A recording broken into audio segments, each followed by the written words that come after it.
week we actually got to interview Alyse Davis, who is just, oh my god, I'm such a fan. She's such an amazing person. She is so good at Yu-Gi-Oh! She was in the Remote Duel Invitational, she's top YCS, and she's going to be in another Remote Duel Invitational, which may be out by the time this video is done.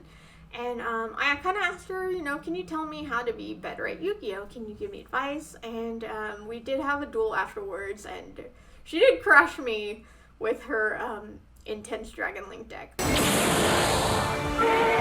But the cool thing is that we just had a great time. So definitely listen to the interviews and check out the duel at the end. And I'll be posting more next week. Do you want to introduce yourself? Since you know yourself better than me. Sure. Hello, I'm Alyse. I'm just some dumb B word that exists on the internet and kind of plays Yu-Gi-Oh! Somewhat okay. I'm playing in the upcoming Invitational, or Remote Duel Invitational. I played in the last one. I have at least one YCS top and some other things. I stream on Twitch. Maybe go watch me. I don't know. Whatever. Do as you please. I'm not your mom. I can't tell you what to do. Right. Not your mom, but maybe the mommy. Oh. I'm just kidding.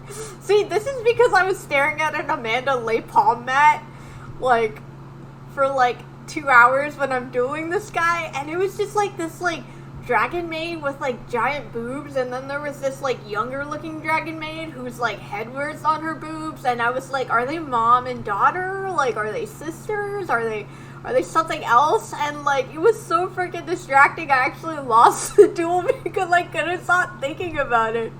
But I don't know. I shout out to Amanda Le Palm. She's a very talented artist. Amanda Le Palm's great. I'm gonna be spending at least $500 on her within the next month.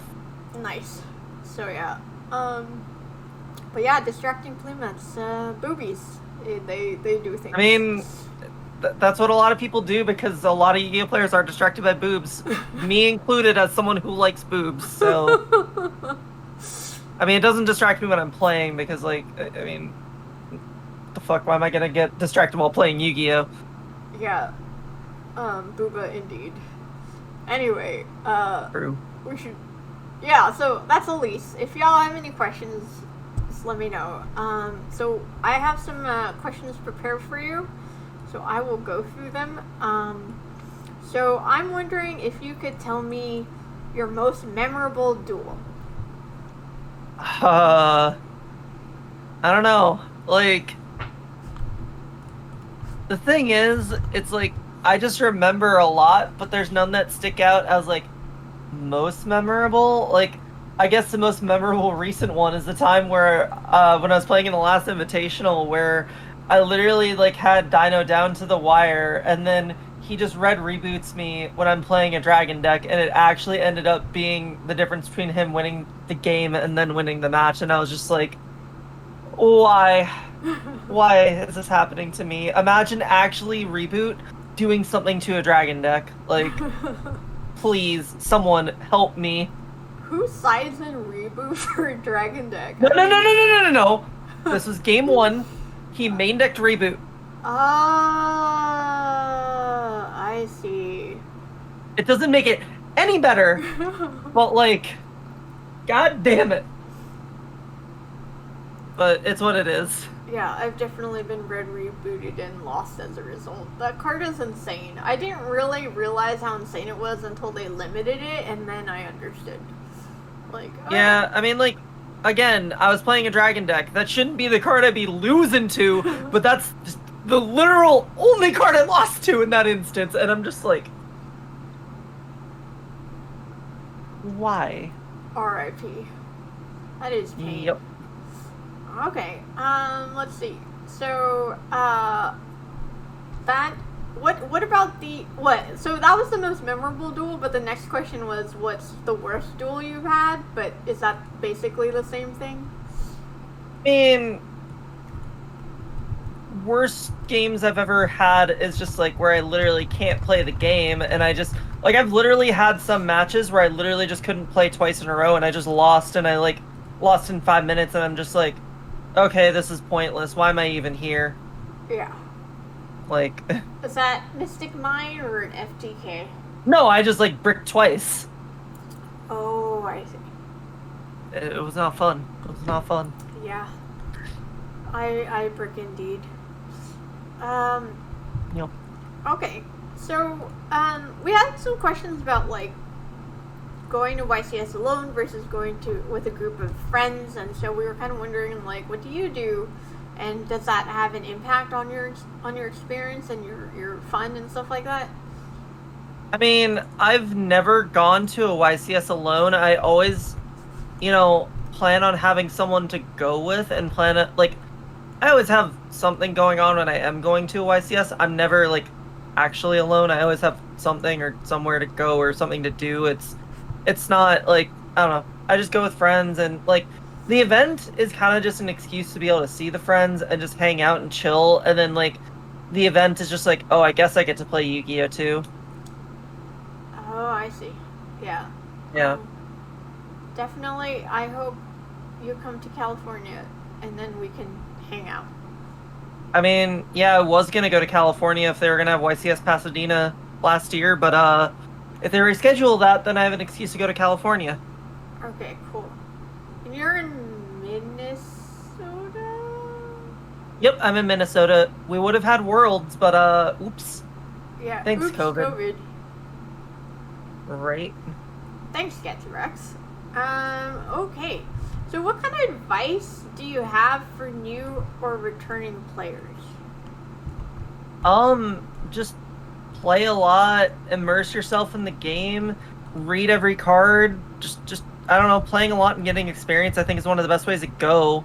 Like you just need to be very familiarized with the card pool and like what's going on, and I think that's gonna help you like if you take time initially to learn like what the best decks are and kind of learn like the ins and outs, then you have a lot smoother experience transitioning into like fully playing and whatnot. So I think it's just doing your research and just like getting your experience like really quick and easy. Like research plus experience are the best ways to do it. You just have to put in the time and effort. Yep, definitely. I actually sat there. I couldn't sleep, so I just pulled out my Drytron deck and I started reading. And I found out that, like, if Nightmare Phoenix is co-linked, it can't be destroyed by paddle. And, like, I think Unicorn can't be destroyed by card effects. And I was like, what the hell? I had no idea that these were real. So, I don't know, take a moment to read your cards. I know it's intimidating, read every card, but I don't know, you can't sleep, spend 5 minutes reading, and you can learn a lot. Yeah, like when like I have a really good example from the extravaganza I played in this weekend. I did not read a card fully and it literally cost me a game, but like I was able to still go to game 3 and win the match, but like it was the difference between having a secure win and potentially having to lose. So it was just like I could have just avoided that completely, but then I just didn't. Yeah, definitely. Avra is appreciative of your response. Nice. Okay, here's a question that's a little beyond me, but do you think the meta can get too homogenized at any point? Like, would you say that it becomes one-sided, and what are the pros and cons of that? Like, I guess I don't really know what they're entirely trying to ask. Like, if it just becomes like too much of the same thing, or if it's all centralized into like one deck or something, is what I'm guessing they're asking. So I guess the best thing is like I actually think that like formats with less decks are actually for the better, and one of the best examples I like to bring up with that is like when 2017 Nats, like the best deck was Zodiac and it was very centralized around just Zoo. Because of that, it was a very like skillful deck to pilot. So you had to play like a lot of mirror matches, but there were also skill intensive mirror matches. So it overall improved everyone's skill as a whole and just, made players better for the future. And I think that's good, realistically speaking, because like the thing is too, when formats become too wide open, there becomes a lot of conundrums with being able to like have enough side slots properly and preparing for each matchup. Then it becomes too much of a like dice roll to figure out if like oh, I didn't prepare enough cards for Mermail, now I just lose to it because everything else was a bit more important in how I thought about it. And like it I don't know, too wide open formats just leave you up to too many possibilities. So I think smaller formats are a bit better, especially when they're decks that are a bit more skill intensive. Yeah.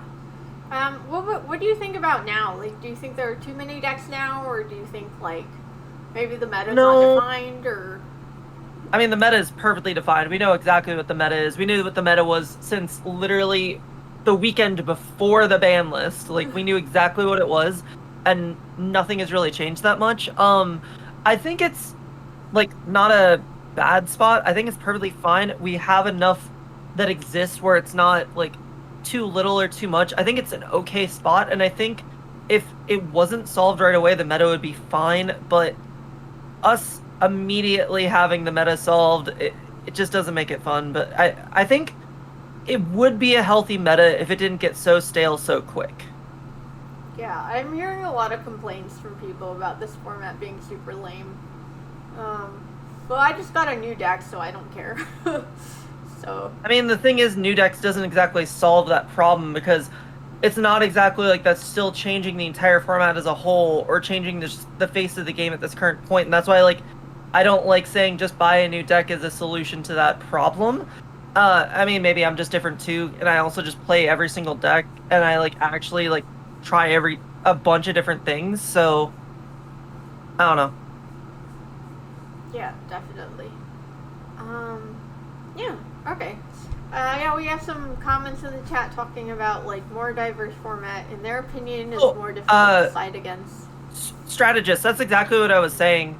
Is like that was exactly my point. I'm sorry if I didn't eloquate it enough properly, but yeah, the point was in a more diverse format, it's harder to decide and everything like that. Yeah, yeah, no, that was exactly what my point was. I think smaller formats are honestly better for the game.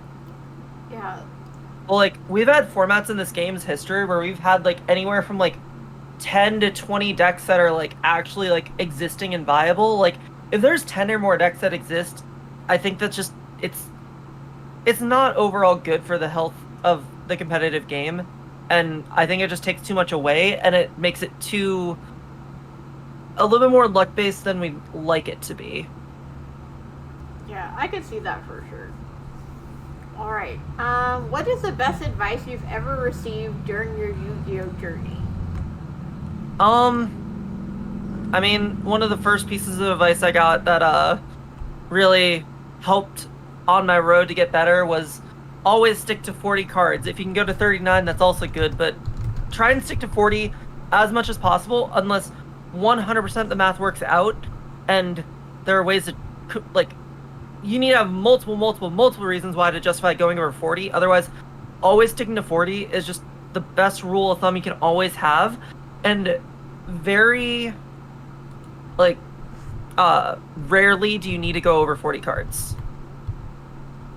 Okay. Yes, Cody Angeloff talked me into changing my 42 card deck to a 39 card deck. It's mathematically more correct and actually just makes like everything better in the long run. There's no reason not to. Yeah. I feel like I lose more with his build than mine, but that also could mean nothing because I haven't played that many games with it. So I mean, I don't know, see what happens, but like if it was Cody that's actually making I mean, Cody's a decent deck builder, but I think he still has a long way to go, and I don't take everything he would say deck building to heart, but if he gave me a deck list from someone else that then like I would trust a bit more, but like Cody still has like solid advice points to give, and I think it's definitely a huge help for you compared to what you had before. yes, exactly. Okay. Let's see. Where did you get that outfit for your Raye cosplay? I can actually link it in chat really quick. I just gotta quick find it. I just like Googled Sky Striker Raye cosplay, and that's literally what I'm about to do now. Oh, nice. And I'll just grab the link for it. I'll link it in chat. Yeah, literally just Google Sky Striker Raye cosplay, and you can find it. But there, I posted it in chat. But yeah, it was like $60. I had to buy a wig too, so it was like $100 total. So like and it was a decent quality cosplay, so like all things considered, it was actually kind of worth it. Oh, nice. That's cool. Yeah. Yeah, you look super cute. It was really cool. Oh man, they even have like Blair Flanagan and Alexis Rose shoes. Interesting. Yeah. Yep, there are a lot of cosplay outfits that exist. I think they also have like Dragon Maid stuff there too. Oh man, I do not want to live That out chat someone's was trying to talk me into the fantasy. Dragon Maid stuff too, but I was just like, nah, I'm good. Yeah, I do not want to live out someone's fantasy. That is weird.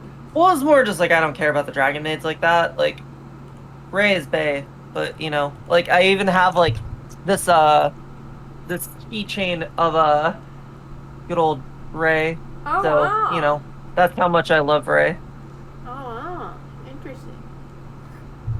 Cool. Yeah, Ray's cool.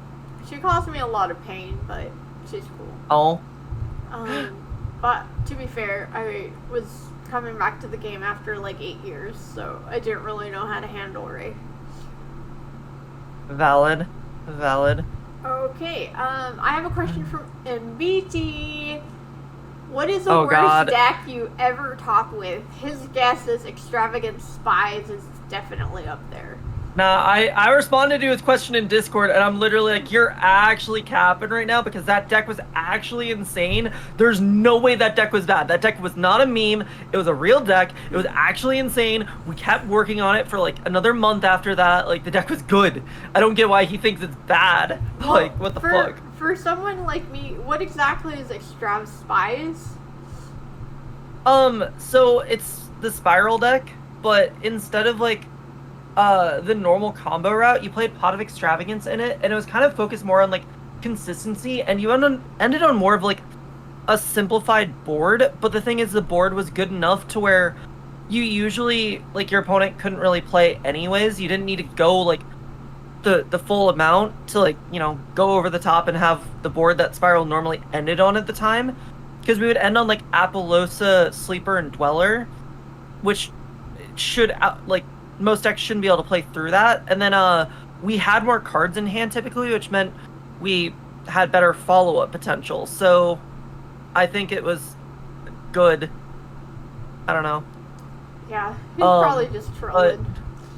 I don't know, man. But the worst deck I've probably ever topped with, like, was, I mean, if we're going with like quote unquote real tops, I mean, True Draco I topped with at the ARG Invitational was, I mean, I played Draco in Goki format. Like, I'm asking for punishment, honestly. Otherwise, like, the only other thing that probably stacks up to that is when I got my first regional top. It was with actually, no. Scratch that, because that deck was actually okay. The worst deck I've ever topped with is I played a 44 card Zodiac deck at, like, a regional, and I got, like, top 8, and, like, I played 44 cards. That should speak for enough in and of itself. It should have never been that many cards. It definitely was not a good list.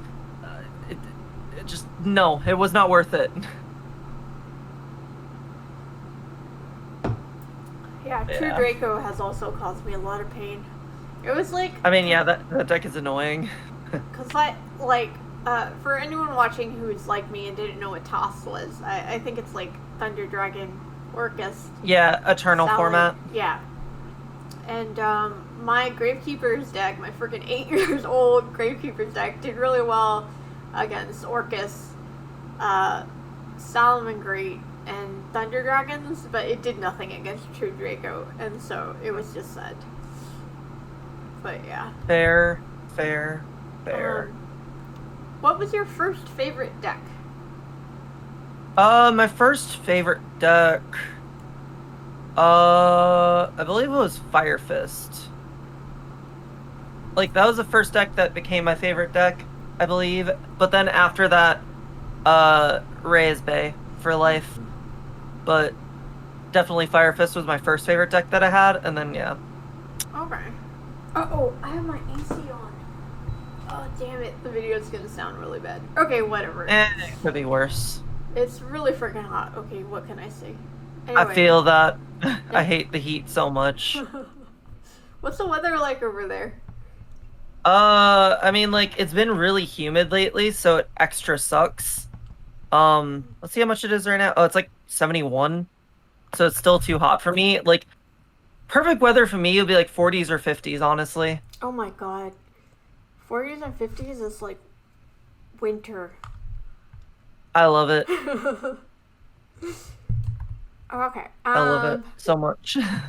We did have a question about like if you've ever put the game down and come back to it, or have you felt like you just can't escape from the game? Like, how does it feel? I mean, the most I put down the game for was like, 'cause like I played the game like for the most part like growing up until I like was in high school, and then I just like didn't because I was doing other stuff at the time. And then I got like I think it was like a couple of years, but the thing is before that I was never really competitive with the game, so I don't know if I really consider anything before that really like know anything about Yu-Gi-Oh or anything like that. So when I got back in, like I got back in like 2011 when I had money to actually spend on buying cards, buying a deck and everything, and like being truly competitive, it didn't really feel like I didn't know anything beforehand anyways, so like I didn't even know that I took a break. It didn't really even feel like anything. I just had to adjust to what Yu-Gi-Oh was at the time, but I don't know.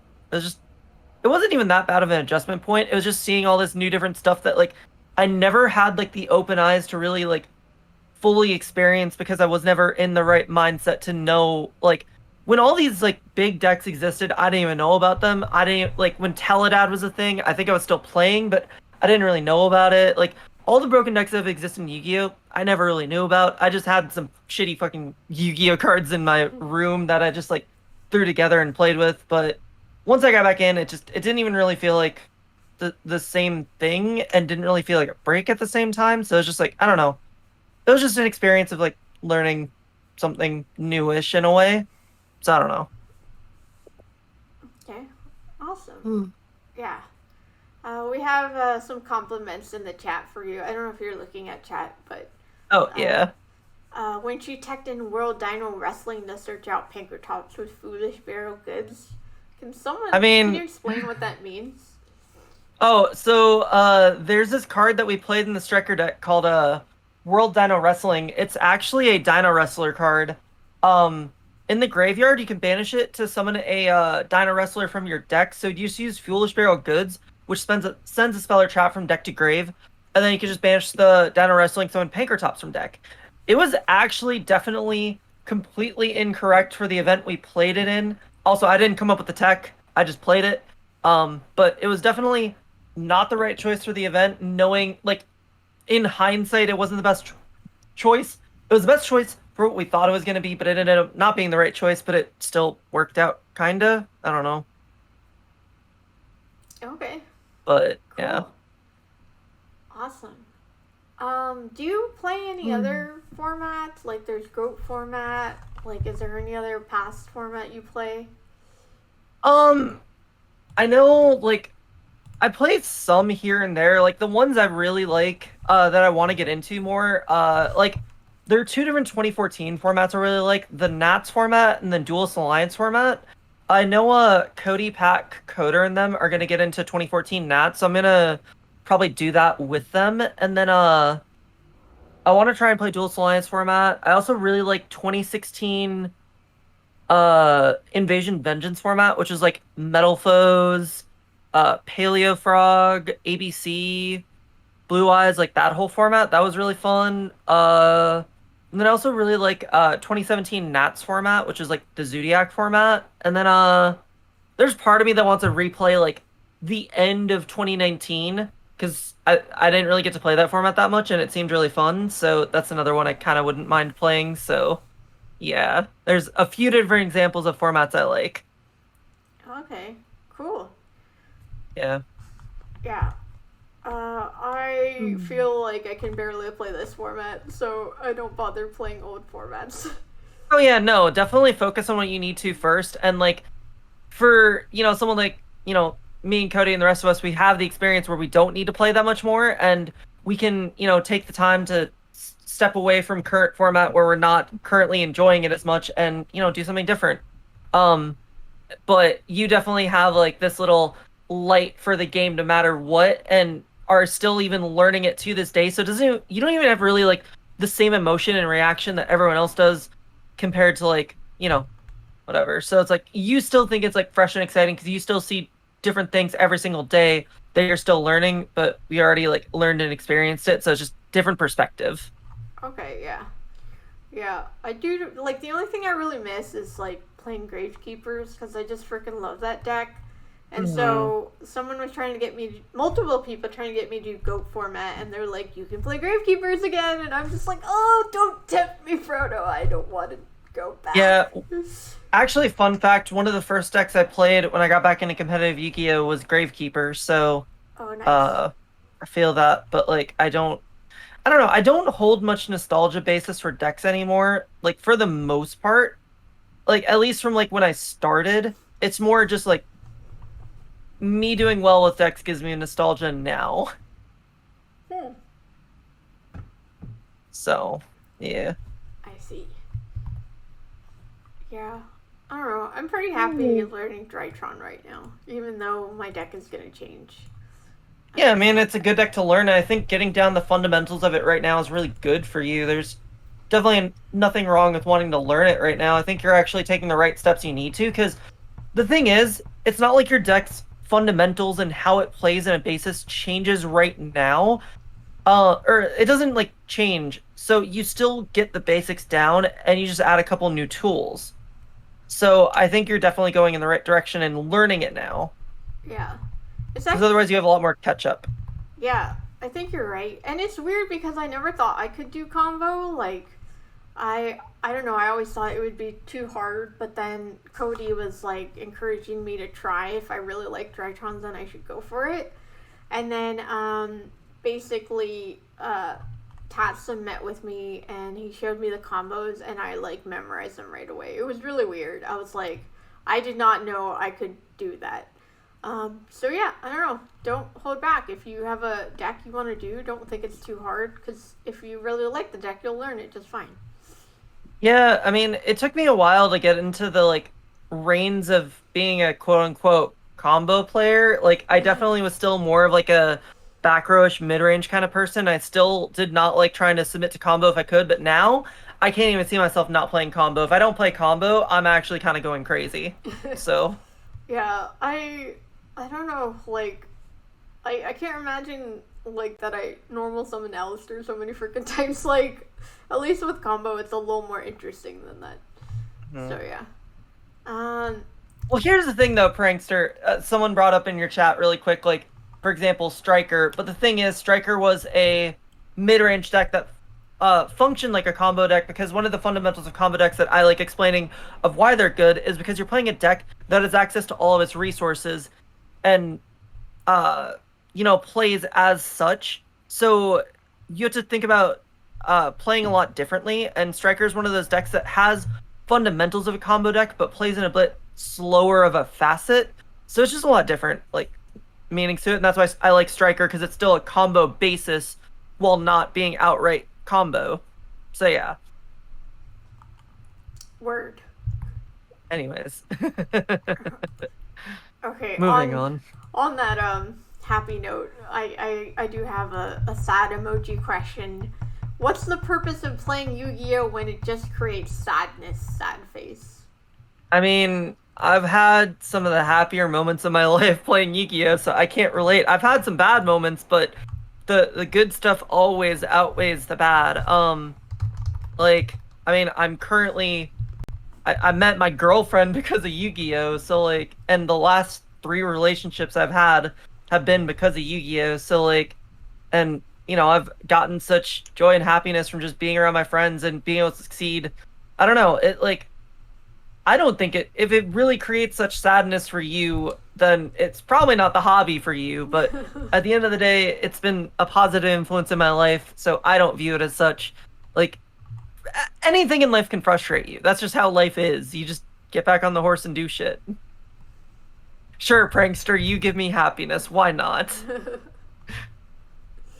Ew, dating a Yu-Gi-Oh player, Kappa. I mean, it, you guaranteed of it someone to test with at any time of the day. Like I could I mean, I can just do that anyway, so I can't even really say it like that. I mean, you always guarantee you have someone to talk about Yu-Gi-Oh with. I don't know.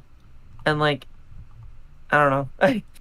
It's weird for me because like I'll literally just be laying in bed and then like she's a huge Farfa fan, so she'll just whisper like pendulum in my ear, just be like pendulum, or like just some other bullshit. I'm just like, oh, so this is what's wrong with dating a Yu-Gi-Oh player. Farfa's an But interesting yeah. guy. Farfa fans are interesting people. They're like all the same. They have these same mannerisms. It's very interesting. Cool. Okay, Real, you give me happiness too. All my people in my chat give me happiness because you make Twitch worth it. So Indeed. You sound like anyways, decayed wife. I don't know what that means. Anyway, how do you figure who out knows? tech cards for large events, and how do you test them for formats with a more diverse line of decks? Fun fact. I don't do shit. I copy my homework. I let everyone else do the work for me. Um, I don't I don't have the brain for that shit. I I'm I live to my title of being some dumb bitch. I really do.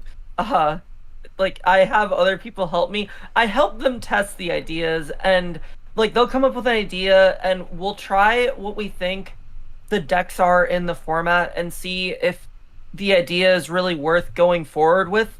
Um the thing is we don't have to do as much extensive testing because like there is a lot of theory that can just take place that solves a lot of the need for testing. So we do like not as much testing as probably expected, but it's still a good amount. And it's really quick and easy to move on from like one thing to the other. So I don't know.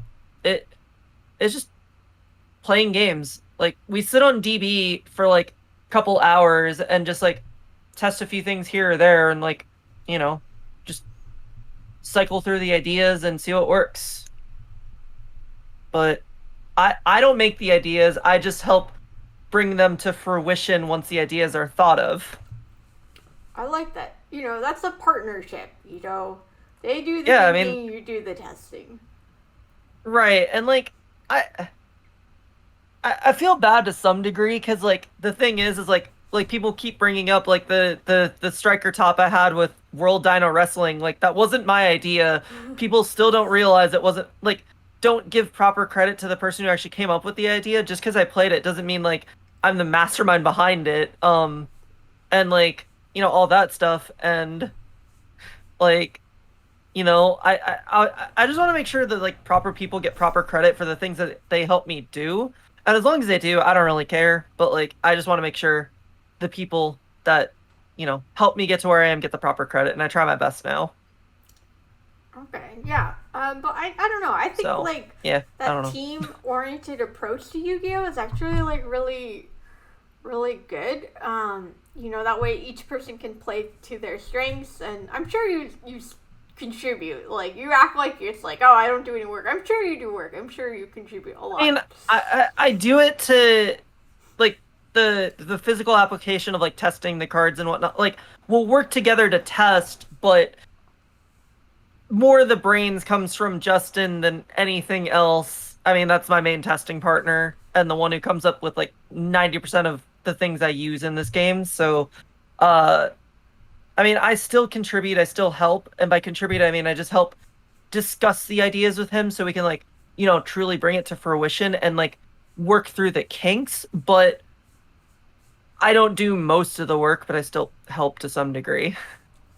Okay. Teamwork, guys. That's the message. Yee, It's kind of teamwork. like Yugi and the other Yugi. Yeah, there is genuinely no way for you to succeed at this game alone. You need to actually have other people helping you and whatnot. Yeah. Yeah, definitely. I mean, I tried that when I played 8 years ago. I just played DB alone by myself. I didn't have anyone to talk to about the game. I didn't have any friends. People were weird to me. I was probably weird to them. And I just stayed sucky, and then eventually I quit. But, like, now I have lots of friends. Like, Alyse helps me, and Cody helps me, and Pac helps me. and I'm a lot better, even though I don't play as much as I used to, which is weird. But yeah. So, Yeah, like teamwork. I've definitely gotten better in the last 3 years through the people I met than I would have if I just never met them. Yeah, for sure. Okay, I'm afraid to ask this question, but someone submitted it, so I will ask it. When is she gonna play Cleese? Oh God. That's just a meme in my chat because it's like one of my least favorite decks of all time, and I don't plan on playing it because I just genuinely dislike the deck.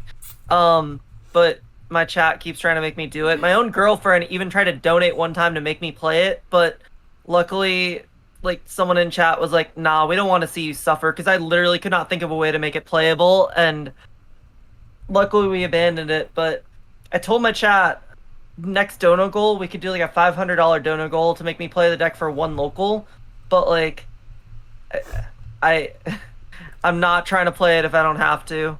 Like I don't want to. I already get frustrated enough when I have to play like playable bad decks, but if I have to play an unplayable bad deck, like I will just hate my life. Yeah. Uh, I don't even know what Clee is, so I have no Just comment. think of it as like Altergeist from the olden days, but add pendulum summoning to it. Oh, that's painful to think Yeah, of. I don't like it. I don't like trap decks that are like just floodgate oppressive bullshit. It's like worse sub-terrors. Ugh. Okay. Yeah, well, That y'all know that how also is like, yeah, that's also a good example.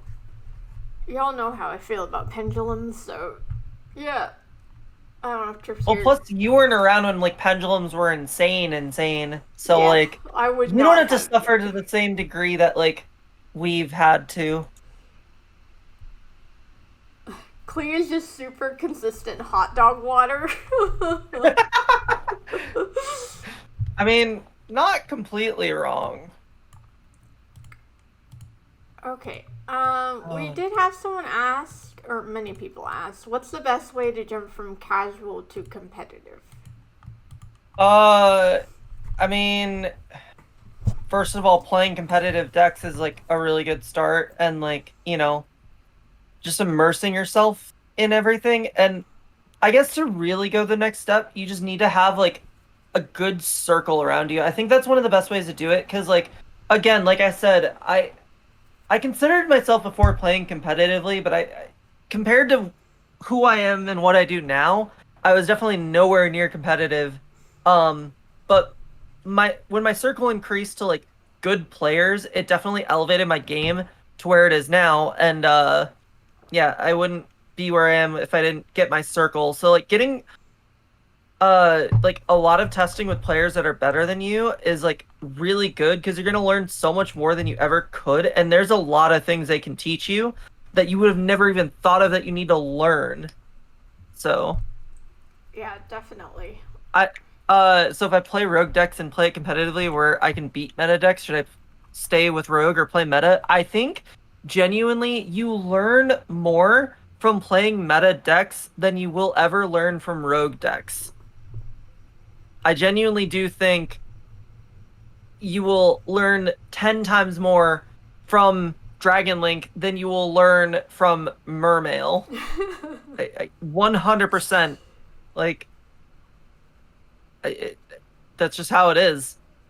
Like, you may think you can pick up Dragon Link right now and play it effectively, but you actually underestimate how skillful and thought intensive the deck truly is. And being able to like literally jump from format to format and effectively play like those high tier top decks, a lot of people don't truly realize how much really goes into it, and it really takes a lot, and you just get so much better by learning them.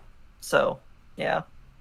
Yeah, definitely. And like the thing is that you don't actually have to like buy the deck. You can just test it out online and just learn how it works. And that's the best way to learn the choke points too.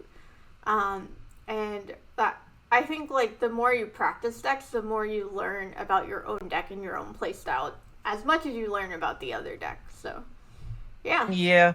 Um Yeah, I mean, I guess to another point to that is like I brought up, getting a good circle and everything. If you're really scared about like, having to invest money into a deck and trying it, just get yourself a good circle of people that you can just borrow decks from if you don't like playing online and doing all that stuff. Um, I think that's a really good way to be able to like get stuff is just borrow stuff from your friends. Like I haven't bought a new deck in like months. And if I need to play something different, I literally just go and ask my friends to borrow stuff before like I do any sort of committing or any sort of other thing. And I can barely think about wanting to buy decks ever again now. But that's just me, and I just have good friends, so not everyone can have that. Yeah, I need to get me some friends that'll lend me some Drytron rank 1 cards, if you know what I mean. But, Oh, I mean, I'm gonna get the whole Drytron deck lended to me, so I I I feel that honestly. I do feel that. yeah. And see, like I like having my own cardboard too, but I like having my own. I've I used to be like that a lot, but now I've gotten to the point where I only like having my own staples because that's the real hard thing to come by instead of deck cores. It's easier to borrow a deck core than it is staples, so I like owning my own staples. But then, if my friends are already buying the cards and not really using them, I might as well just use them, put them to use. Yeah, absolutely. So, I gotta make friends. So, I mean, yeah. you should just do that anyways. Friends are a good thing to have. You get to do so many things with friends. I mean, You like, get to have Yu-Gi-Oh fun. friends. Yu-Gi-Oh friends. I don't I mean, know. When I go to shops, Yu-Gi-Oh people just friends are stare at fun. me, and it's like, kind of funny, but yeah. So what you're telling me is I need to go to your local shop with you and like beat up everyone there and just be like, "Yo, stop being some shits."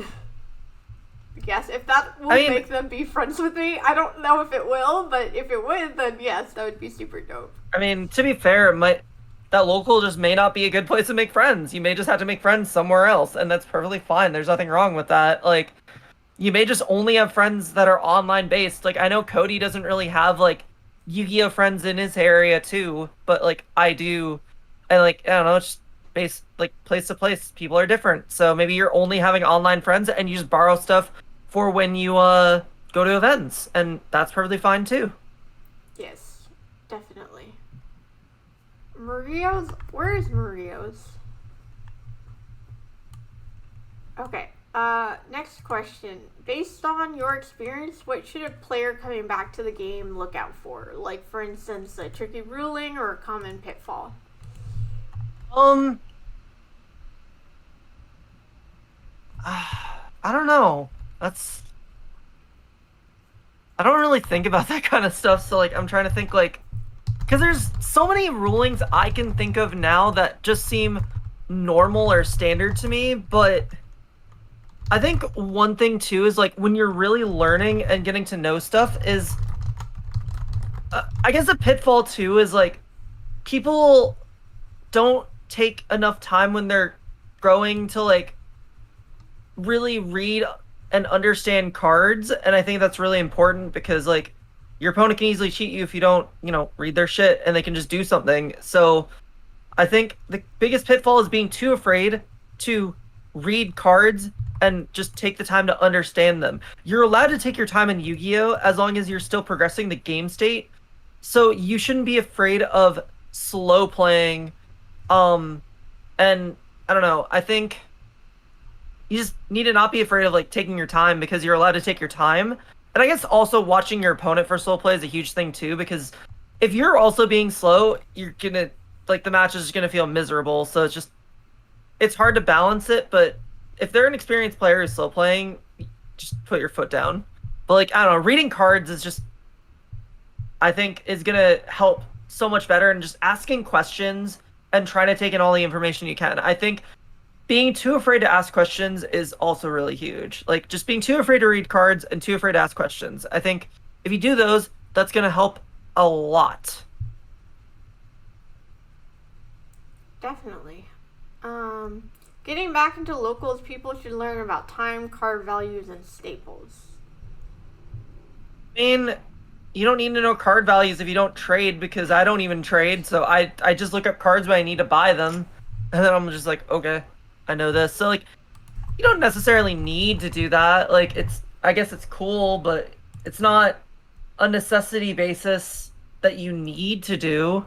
But like yeah, like learning about time is also really important because like some people just do not respect the clock and like don't know how to play through like time, and time is a really important aspect of Yu-Gi-Oh! It time sucks. It honestly sucks, but you have to learn to deal with it and just learn to play through it and just whatever.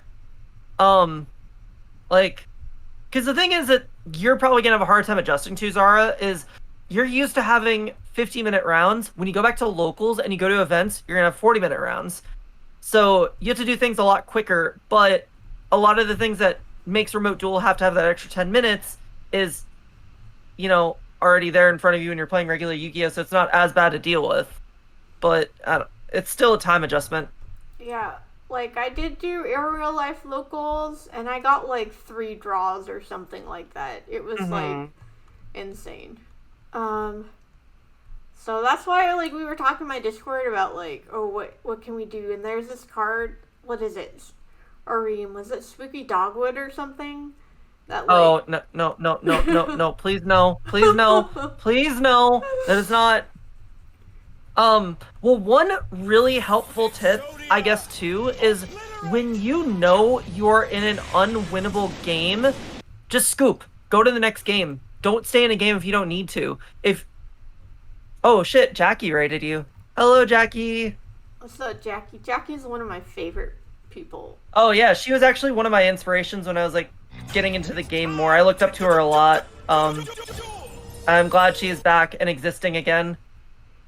Yes. But yeah. So, what was the point I was trying to say? Oh yeah, scooping early. It's such an important skill. Like literally, people on my stream all the time, like I'll literally see a dude do a full combo, or I know they do 2 moves into their combo, and I know it's just not worth staying in the game, and I'll just be like, all right, I'm instantly scooping. Let's go to next game. I'm not wasting my time in here. Not to mention, especially if it's game 1.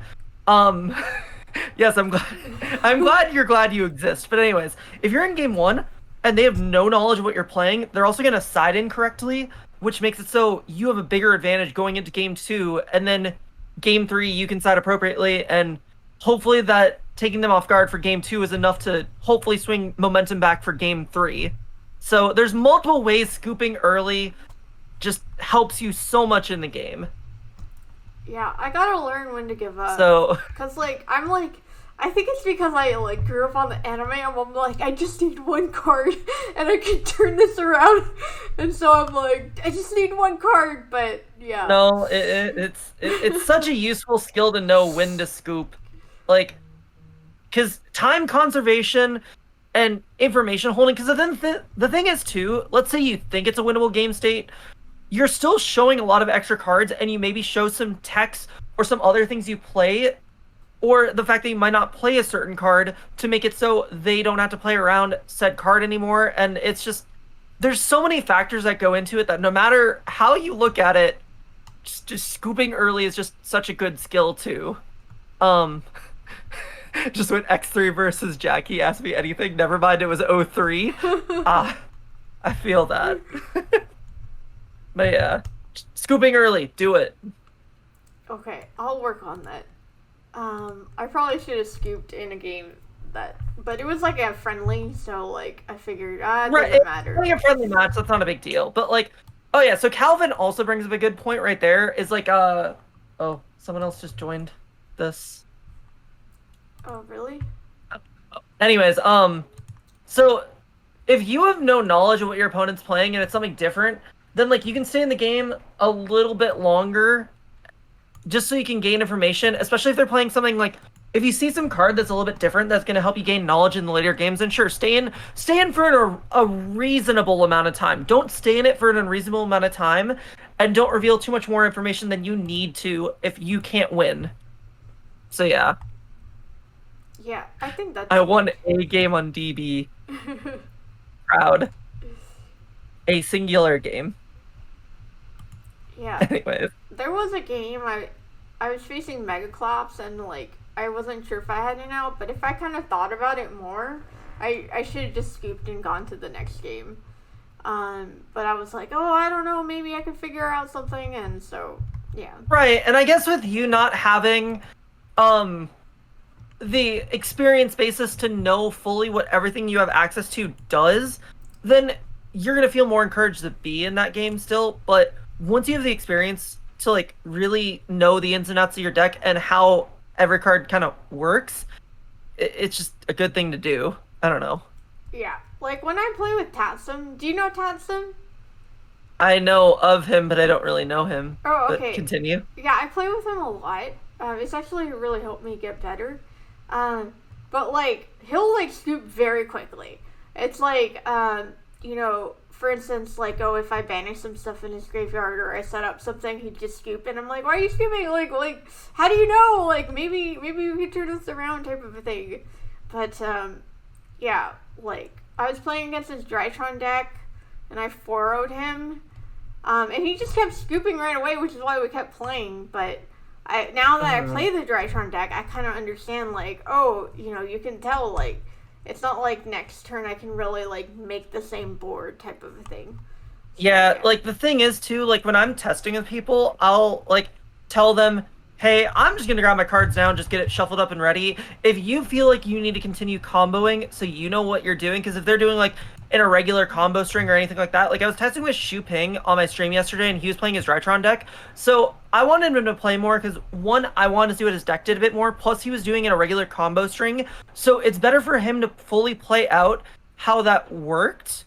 So I just got out of the game, but he stayed in the game to, know what was going on. And that's good for testing purposes, but if you're in an actual match, like you just need to know when to leave early. Yeah, type of a thing. Well, the thing is, if you're playing against like a standardized matchup, Brianek, like I already kind of said something about it. If they're playing something not standard, or you see some different play being used or different cards being used, then staying in the game is fine to get information. But if they're literally playing like cut and paste Dragon Link, there's no reason to stay in the game. What am I gonna really learn? Yeah, I do agree with that for sure. All right. How can a person find their personal play style / deck style? Experience. I'm not a personal believer in fully of play styles, as weird as that sounds. Like, I heard this a long time ago from like some of the old pros, and I didn't like hearing it at first because like I thought like I prefer this or that, but like I don't think playstyles exist in the same sense because like once you get better and learn how different things work, like I used to consider myself a combo or a control player, but now I'm a combo player, so people would consider a different playstyle, but that's not necessarily true either, because I still just, at the end of the day, play whatever deck is just good for me at the time and makes sense for, like, format, meta, and just a different, like, whole group of factors. Sometimes one deck will work at one moment, and it might just be a control deck. And another time, combo might be the right way. It takes experience and just being able to pick and choose what's around. And I think just experience is one of the number one factors to determine what deck you should play at a current time and what is right for you. And if you don't have the same experience you need to fully know how to play like a complex combo deck in and out, then like it also takes a big person to admit that you can't do it, and it's better for your current skill level as a player to play like something that doesn't take as much or that you're comfortable with at the present time, but still kind of work on that side. That's actually something I've been working on with one of my friends who, after I topped with the Dragunity Dragon Link deck, he was like, I want to learn the deck. I'm like, for the extravaganza, and I'm like, you're not learning it in a week. I'm comfortable taking more time with you, but it just takes time to learn some of these things, and you can't force it. So I don't know. At the end of the day, experience changes so many things about how you look at the game. So, yeah. Yeah, definitely. I think what's really important too is like don't. I mean, not that I really can give advice, but I don't think that you should necessarily lock yourself into a certain type of play style. like that's what I did. I was like, oh, I can never do combos, so I have to do control. I can never do combo until I actually sat down and tried it, and I'm able to do it, and I actually really like it. I kind of like it more than Exactly. Alistair. I mean, not gonna lie, I am sick of normal summoning Alistair. And so I don't know. I think you should really just kind of branch out, and if you find a deck interesting, then go for it. Like, don't be afraid. Don't think you're not capable. Like Cody said, anyone can learn any deck, and like I didn't believe him, but then I did. Not that I'm like a master with this deck or anything like that, but you know, There's nothing wrong with admitting your faults in currently like the deck you're currently playing at the time, and that actually helps you grow more than just saying this deck sucks. I'm moving on. Because like when I first learned the dragon deck, I genuinely thought it wasn't that good, and like it was just a fluke. So I moved on. But then Cody convinced me to take another look at it, along with Shu convinced me to take another look at it, and I like did, and I really focused, and I got like good with it. So yeah. yeah, definitely. Um, yeah. But I don't know. I mean, I still like Alistair. I still like Shadal's. Well, I like Shadal's more than I like Alistair. I still love that deck, and like, if it wasn't for that deck, I think I wouldn't really have gotten that into Yu-Gi-Oh because it's pretty easy to learn. Like, it's hard to master, but it's easy to learn, and it made the Yep. game really accessible for me. And so like I definitely grew a lot as a player by running Invoke Shadal's, and it was like kind of an accident. I bought it and it wasn't meta, and then it became meta. But like I think that learning this Drytron deck has just made the game a lot more interesting for me. And I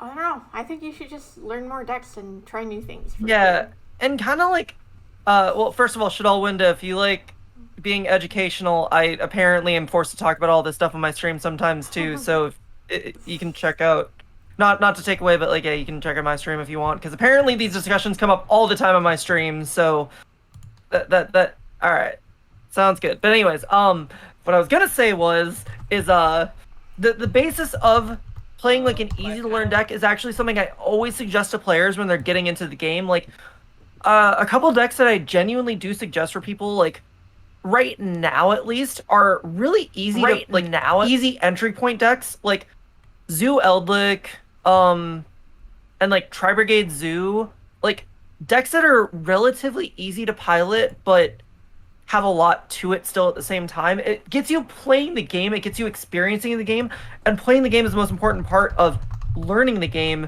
And if you're just able to sit there and play and experience, you're going to get so much more than just observing and trying to play something that's above your skill level.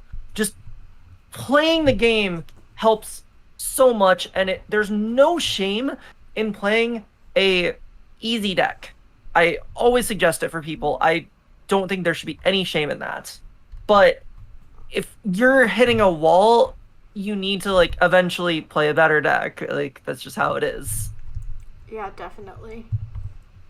And I never got full power Invoke Shadal's because I never got the Dogmatica because it's just too expensive. And I figured if I was going to spend money, I would just get a better deck. And so, yeah, but I don't know. I think, like, you don't necessarily have to spend, like, a bunch of money to learn a new deck. You can play online, or you can play a budget version of it or something like that. And you can still accomplish a lot. As long as it kind of helps you. I mean, that's what Pac did, right? Like, Pac won an extravaganza with, like, a $50 deck or something like that. And so he kind of proved that it could be done. Yeah, I mean, there's always a way to play Yu-Gi-Oh! And just if you're just choosing not to play Yu-Gi-Oh! When you want to learn Yu-Gi-Oh!, you're just not doing yourself any favors. Yeah. Absolutely. Oh, If you don't want to play a new deck, try switching up your list. I went X3 one week with one build and X1 last night just by modifying a build. Yeah, absolutely. Trying new builds is really good. It's definitely I think the playtesting helped you more, London, let's be honest. Like, changing some cards like may make a bit of a difference, but I think getting better is what's going to make the biggest difference overall. And also, someone did bring up like a minute ago that I saw but kind of glanced over, but someone did mention that like they felt like one of the most skillful expressions in this game right now is deck building and side and tech choices. I think when it's a very combo centric format, that's definitely true. Deck building does shine more than technical play, but then when we get into slower formats, technical play tends to shine more. So like again in a format like Zodiac, or if we were only having like Sky Striker mirrors, or if the only things that existed in this current format were, slower mirrors, then it would be more about technical play than deck building. But yeah, it all depends on the current environment that exists at the current time. Yeah. Do you have any suggestions on side decking? No, I'm fucking shit at it, honestly. I get a side deck. I hope that I choose the right things maybe, and just like I don't know, I do not have a good enough knowledge of side decking that I cannot like knowingly recommend how to side deck to anyone, because I feel like I'm always doing it wrong every time I do it, and I just kind of hope I did the best I did. Yeah, definitely. Side decking is. It's difficult, honestly. It's a skill that takes a long time to master. And thanks, Littlefinger, for the gift sub, by the way. E. Side in 3 Heart Hole? You mean Dark Hole? Oh. Is Let's see Heart some Hole? primes out there, chat. Can we get some primes in the chat? Prime is free. Prime is free. I use my Prime on Scapegoat. Oh, I wish I had Prime, but I'm too poor for that. Yeah. I just want everything in 2 days, pretty much.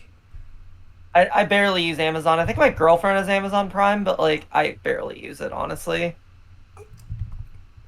Alright, common cheating tricks to catch. Uh, uh I need to learn this myself, honestly, because like there's been instances where people have told me there's like someone's a stacker, and I'm like, okay, how do I like know what they're doing? And because a lot of people like think that like a lot of like the big players cheat, and it's just like they don't. At least it's, the circle that I have don't, and I think they're scared to teach cheating to a degree so that just in case people also don't try to cheat as well. I think I'm at that point where I can learn, but I've been too lazy to ask. I think the biggest thing that a lot of people do try to cheat on is how cards interact, and I think just the biggest way to really figure that out is just immersing yourself in the game as much as possible and just knowing interactions and just having knowledge again, and just don't trust your opponent like all the time. Just like just pay attention to their stuff and what they're doing. Don't just give them the benefit of the doubt, whatever. Just like hold them to a strict level of play that you would hold yourself to. Yeah, absolutely. And I think there's something to be said about cheating accidentally. Forgetting the rules, or like what a card says, Yeah, or forgetting like to banish, things like that. like soft cheating happens all the time. That just you're not always going to be 100%. Not everyone's going to know every single thing that happens. Like, yeah. And yeah, reading cards is going to help more than just asking them what it does. And that's one thing I don't like about remote duels, because it's harder to want to go on your phone and look up a card and like figure out each interaction, blah blah blah. But like once like real like IRL Yu-Gi-Oh is back, it's gonna be so much easier to deal with that shit. So Hmm. Yeah, absolutely. it's just like, and don't be afraid if you feel like something seems fishy. Just call a judge. Just call a judge. There's nothing wrong with calling a judge. They're there to help you for a reason. And I know people always say there is no stupid question. Oh wait, it is a stupid question, but like it's there is no stupid question, especially when you're learning, and it's perfectly fine to ask a judge and confirm. Yeah, So yeah. absolutely. Yeah. Yeah, I have to call judges a lot too, because people will like challenge what I say just as, and I mean I am new, so new-ish in a way. So it's good to have a double check, but also I think people kind of look at me and assume I don't know what I'm talking about too. Yeah, Um, well it's like when I'm playing normally, I know what I'm talking about most of the time, and like there's some weird random things that people don't know about, and I'm like I'm I'll literally in the most confident tone I have, I'm like, yeah, this is how it works, kind of trying to explain it for a second, but I'm like, listen, if you don't believe me, you can call a judge and they can tell you as well. There's no problem with that, but I'd like to still progress this game in a quick quick enough pace, but like you're free to call a judge. Yeah. And usually they don't, but I don't like use that power to my advantage and whatnot. So yeah. Yeah, definitely. Yeah, Prankets players get a lot of criticism and accusations of slow playing type of a thing. Yeah. But yeah, that's unfortunate for real. Okay, so I know you did a video on this, so I'm gonna pull it up. But how do you use net decking as an effective tool to grow as a duelist / deck builder? I mean, you can just watch the video, but if you want a quick ass summary, so for me, what I consider net decking is like just using a list that isn't your own and getting it from someone else. So like for me, it just helps cover up my skill, like my lack of skill as a deck builder, and be able to focus on like the more technical aspects of the game for me personally. And you can apply that as well. So like when a list tops, you get uh, a free resource to use to test out and try those ideas and see for yourself how it works and interacts. And not only that, but like oops, I accidentally exited your stream, but so like I'm trying to think of the best way to eloquate it. That I'm bad at eloquating on the spot sometimes, but like when you net deck, you just get to learn a deck and apply that knowledge towards the future as well, because once you like master a deck, you truly get to understand the deck building choices and the ideas that went into it. Because like a lot of standardized deck building is actually really creative in the process of like getting to that point. And once you understand like why they got there and how like this idea came to fruition, you can also use these same ideas to apply it to future deck building, and you get to focus more on technical play first before you focus on deck building, which lets you just focus on one thing at a time and grow your skills progressively instead of trying to do everything at once and failing at everything at once.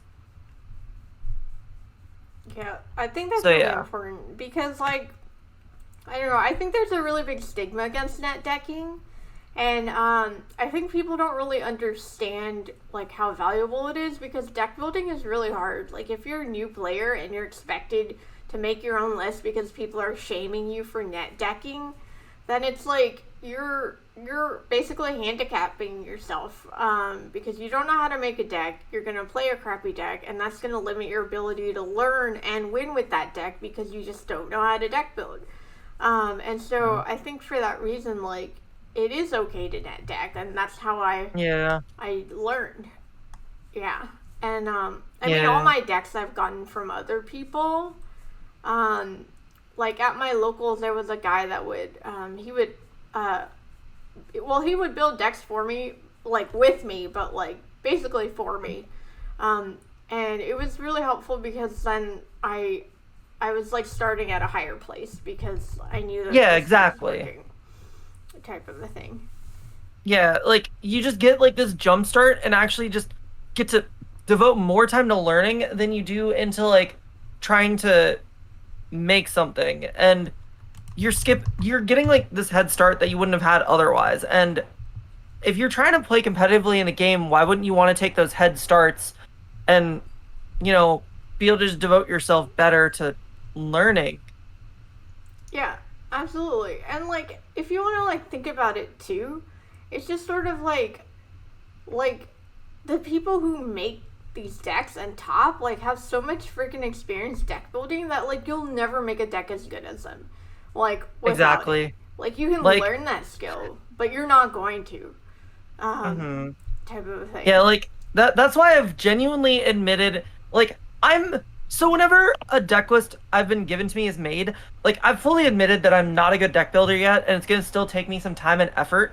I still sit down and like ask them to explain to me like what like the aspects of like this deck list was made for and like how you got to this point, and I still ask questions and like trying my best to understand everything so I can at least try and absorb that knowledge to maybe hope to grow my skills. But at the end of the day, if I know I'm lacking, there's no reason for me to not use those tools in front of me and just make it so I can compete to the best of my ability. And I'm obviously unashamedly doing it because in 90% of my deck profiles, you hear, shout out to Justin saying he made my deck list. Like, I don't have any shame in it because look, you're watching my deck profile for a reason because I did well with it. You ain't doing well with your like deck that you still haven't even finished yet because you're still trying to figure out how many Ash you should play in your main deck when it should be just 3. Like, Yeah. sorry, that probably sounded harsher than I need to, but like it's an exaggerated example, obviously. But it's just like, I, why wouldn't I just want to, take that jump start and just compete? Yeah, we have Coston talking about they net decked a salad deck and it made them so much better, learning timing and stuff like that. Like, Yeah, you just get to focus on so many more aspects that you would otherwise spend hours on deck building otherwise, and you just get to devote that time into something else. yeah. And like there's so much to Yu-Gi-Oh again that like you need to focus on learning the game first if you're not experienced in it, and net decking is the right way to do it. Yeah. That sort of thing. And like you can always yeah. make modifications. Like you can always kind of look at a list, test it out and feel like, you know what, maybe I do want to add this hand trap instead, or I want to do this type of thing. Like Pack's list he gave me, I edited a bit. And I was able to be really successful with it. And like the list I was using before that, I made myself. Like I think I net decked, but then I was adding cards, and like once Pack gave me his list, I just did like way better, because it just made so much sense. And then whenever Cody was helping me, and he changed it, he just sat there and he explained like why all the cards were different, and it just like helped me understand just so much better. Like this is just super very helpful. So yeah. Exactly. Yeah, like, and the thing is like when people talk about the aspects of like taking a net deck list and changing a few cards to make it to your quote unquote play style, or like change it a bit, why would you do that when you could just like, the only reason why you should change a deck list is if there's a meta shift or a new card discovered that's better than the card that was currently being played in the deck. If there's new developments to the deck, then sure, change it. But it's the old expression, if it ain't broke, don't fix it. Like, it obviously was good for a reason, and it still did its job. And especially in, like, the current, like, environment of Yu-Gi-Oh! Where, like, we haven't had anything change, like, you don't need to, like, overdo it. It's still, like, I don't know, it's still fine. You don't need to, like, change that much. Yeah, definitely. And I think also you want to think about the source. Like, you want to net deck from someone who's like actually good or won. Like, there are a lot of deck profiles on YouTube that are just trash. Like, I've searched for Gravekeeper's deck list and I've seen like the worst decks of my life. So don't net deck some like random person's deck. Like, make sure that they've actually won with it. Like, Pack is always has like a title that goes with it. You know, like he's won. He was undefeated at a tournament with this list. You know, he has something to back it up, or he was #1 extravaganza or whatever the hell it was, type of a thing. So yeah. Oh yeah, and then Big Bug Hunter brought something up. The problem with net decking is that you have problems at the moment of siding, but if you're already not experienced in siding, you're already gonna have those problems anyways. Net decking or not net decking doesn't solve that issue that you currently have at the time. That's still gonna be an issue either way. It's not an issue brought forth by net decking. Yes. And if you guys really want to net deck like me, just go to Rampengu Nation. That's just insane. That's where I get everything. Or like, I don't know, there's a bunch of good deck builders out there. Like, just pay attention to the big names. And they'll even tell you in their deck profiles typically who helped them make the list, who helped them get there, and those are the players that you can pay the most attention to when something happens. So there's no shame in like doing that. Like, if you feel shamed for trying to want to improve your game, fuck whoever is telling you that. Like, what the fuck? Yeah, I guarantee the people that are calling you lame for net decking aren't actually good at Yu-Gi-Oh! Oh yeah, no, like, I'm sure 90% of the people that will try and talk shit to me, I know I'm better than them. Like, good job with not even being able to top locals. Let me go get my next YCS top and go on a Konami live stream and not top an invitational because I actually am just not that good at this game. Oh my god. I'm kidding.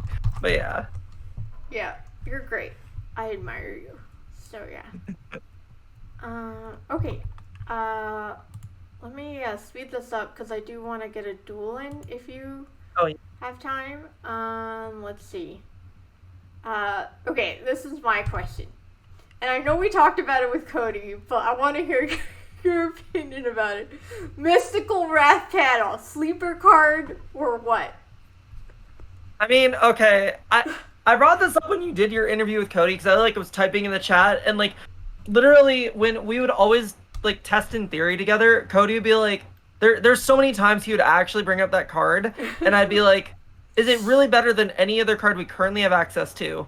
And we went through this like cat and mouse so much, and I was just like, Cody, I just don't know. Like, the problem is that's the problem with like so many cards that just have potential, and it's just a weird aspect to think about. It's just I don't know.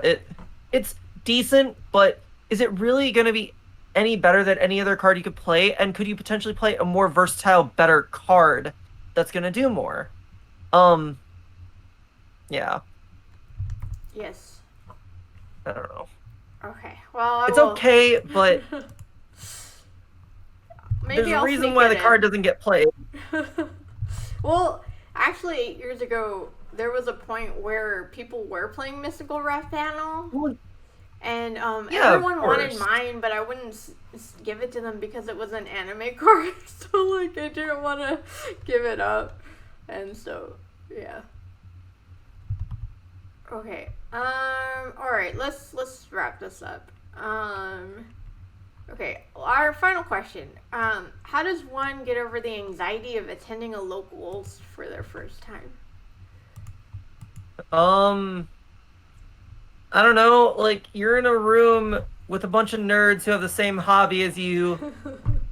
I mean, you're kind of in a perfect place to exist. Like, I don't know. Just bond over playing some Yu-Gi-Oh. Just enter the tournament, play some games, and you instantly have a point to converse and start interacting, and you literally can just build from there. I know it takes time and effort, and like there's literally like the best example I have is like when my girlfriend first met me, she kind of thought I was a bitch because when I play, I very much so am very non-communicative, and I kind of just like don't say shit and just focus on the game, and like I'm just not social.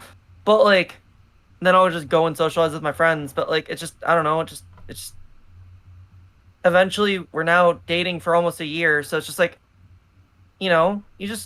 most people are friendly at locals. There's always those outliers, and like you can eventually fall into the right group. It's just I don't know. Just play the game of Yu-Gi-Oh and just talk to them. Like it doesn't take much to start a true conversation, and you can kind of just like only talk about Yu-Gi-Oh stuff at first and then go from there. Yeah, definitely. And I do like the suggestions in the chat, go with a friend, talk to the shop owner, talk to the judge, let people know you're new type of a thing. Yeah. And so, yeah, I think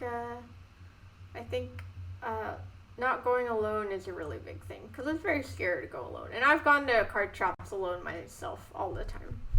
But, well, I mean, you're a woman. It is kind of different because like guys are kind of fucking weirdos when a female enters the room. So much as breathes in it. So yeah. Trades help too. All right. Yeah. So I mean, then you got someone like me that hates trading. Oh yeah, I always trade away my best cards or get taken advantage of, so... Yeah. I just hate it, because I just would rather buy it and get out of the way. Like, there's so much song and dance to trading, I just would rather be like, I need this card, just give it to me. I don't need to have, what do I need trades for if I just have money, and I just sell the cards I get off of, like, tournaments and shit, Yeah, definitely. Thank you so much for watching this interview and the duel, and I hope you have a great day. Alright, thank you. Please like, comment, subscribe.